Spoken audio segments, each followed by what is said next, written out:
தமிழருவி வியூவர்ஸ்க்கு வணக்கம். ஒரு சகோதரி வந்து லைஃப் ஸ்டைல் பற்றி ஒரு வீடியோ போடுங்கன்னு சொன்னாங்க. லைஃப் ஸ்டைல் பற்றி முழு வீடியோவும் போடுறதுக்கு முன்னாடி அதனுடைய முதல் பாகமாக இருக்கிற உணவு முறையை பற்றி இன்றைக்கி நான் ஒரு வீடியோ போடலான்னு சொல்லிட்டு தான் இன்றைக்கி உங்களுக்கு முன்னாடி வந்திருக்கேன்.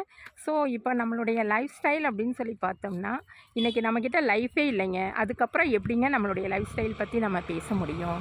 இன்றைக்கி நம்ம யாருக்குமே வந்து நம்ம வாழ்க்கை மேலே அக்கறை இல்லாமலே போயிடுச்சு. அதுக்கு காரணம் என்ன அப்படின்னா, நம்ம சாப்பிட்ற சாப்பாடு தான்.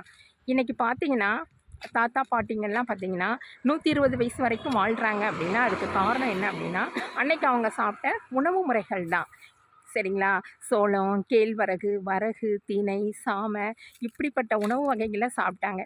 இன்றைக்கி நம்மளோட குழந்தைங்களுக்கு அந்த பொருளை காமிச்சு அது என்னன்னு சொல்லி கேட்டால் கூட தெரியல. ஏன்னா அவ்வளவு கேவலமான ஒரு நிலைமைக்கு நம்ம தள்ளப்பட்டிருக்கோம். இதுக்கு காரணம் என்ன அப்படின்னு சொல்லி பார்த்தா, நம்மக்கிட்ட இருக்கிற நாகரிகம் தான். நாகரிகம் அப்படின்ற பேரில் உணவை கூட நம்மளால் சமைச்சு சாப்பிட்றதுக்கு கஷ்டப்பட்டு எல்லாமே இன்றைக்கி ஆர்டர் பண்ணி வாங்கி சாப்பிட்றோம். அந்த உணவுகள் எல்லாமே செயற்கை முறையில் தயாரிக்கிறாங்க. செயற்கை முறையில் தான் தயாரிச்சுட்டு வராங்க. புரியுதா? இன்றைக்கி எத்தனை குழந்தைங்களுக்கு வந்து நாம் இயற்கை முறையில் விளையிற பொருள்களை பற்றி கேட்டாலும் தெரியறதில்ல. காரணம் என்ன அப்படின்னு சொல்லி பார்த்தோம் அப்படின்னு சொன்னால், நம்மளுடைய உணவு பழக்கம்தான்.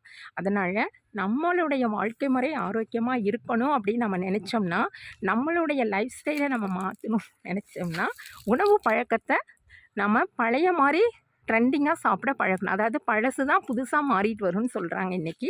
அதனால் அதை ட்ரெண்டிங்காக நம்ம மாற்றி நம்ம குழந்தைங்களுக்கு இயற்கை உணவு கொடுத்து நலமாக வாழணும். இதோடு இதை முடிச்சுக்கிட்டு அடுத்த வீடியோவில் இன்னொரு கான்செப்டோடு வந்து சந்திக்கிறேன். வணக்கம்.